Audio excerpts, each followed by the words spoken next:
Макса в България. Аз съм Жовен Апликатор, а вие сте следващия влог. Може би говоря малко по-прибързо и по-динамично, но съм тотално изнервен вече. Снимаме за 3563 дубъл. Гоним дърно си красота просто. Бях обещал, че ще има влог за 15 септември, както знаете, по-точно беше за 16-та, на 17 трябваше да има влог. Уви, днес сме 21-ви. Това се дължи на причината, че има доста така нови неща в самата учебна програма и имам страшно много практика и френски. Понеже учих 10 години английски език и вече тъкмо го усвоих на добро ниво, което е задоволително.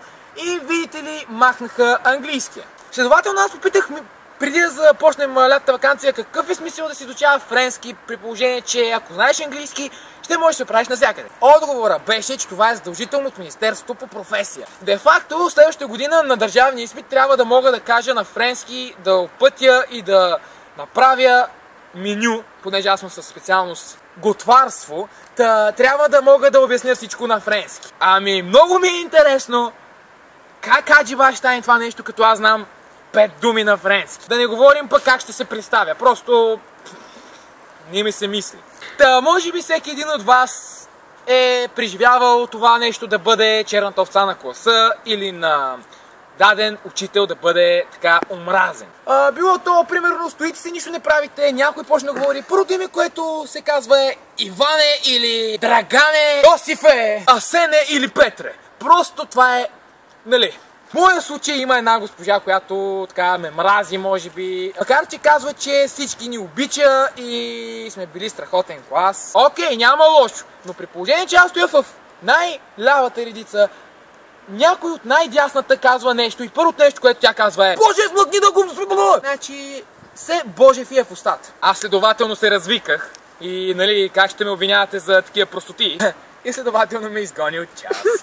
Просто нямам думи. Добре, както и да е, 100% и вие сте имали някаква такава случка. Разбира се, би трябвало да сте момче, понеже момчетата ги влечат тези работи уж. Момичетата си падат уж повече така душички. Този ред на мисли ще разкажа една случка, която беше в малко по-ранните класове. В момента съм 11 клас, значи това се развива преди 8 години. Караме си ние с една и съща госпожа, именно класната ни, си карахме 4-5 часа на ден. Следователно, ние свършваме в 11:40 или нещо от сорта. И тогава нямаше дневници, нямаше бележници, нямаше такива работи. Все пак малки деца, няма кой знае колко, нали, опасност да останеш на изпит. То бивало пък да останеш и в 3 клас на изпит. И имаше едни печати, с които се подпечатва самата тетрадка. Примерно имаш да напишеш някакъв план. Следователно, проверява ти госпожата и ти слага печат, което ще рече, че имаш отлична оценка. Та всичко както си трябва, нали? Но едно момиче, което в момента ми е съседка,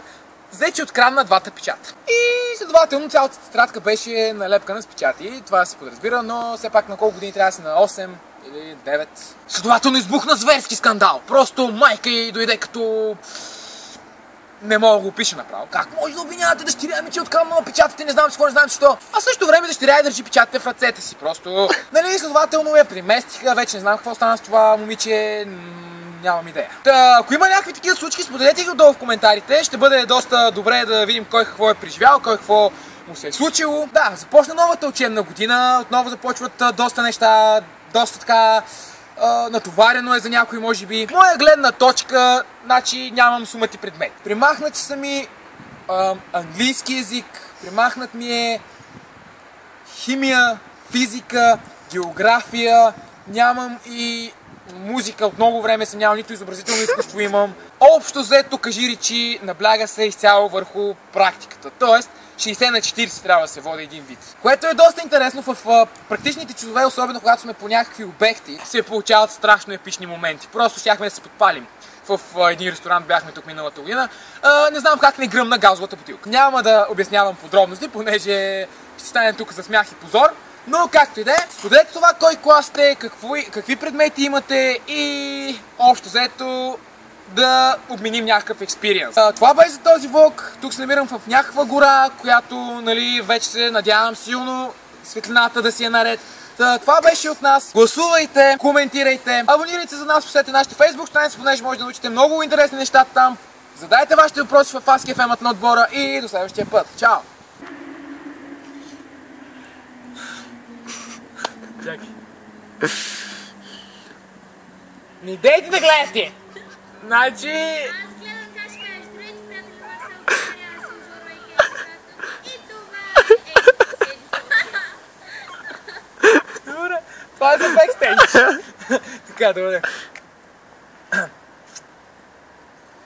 3, 2, 1. Здравейте, приятели на Макс Аут.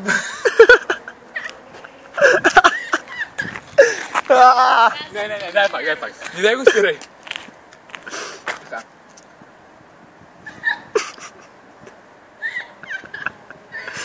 Здравейте, приятели на Макс Аут България. Аз съм... От Ерколи Бурган съм. От горно на надолнище!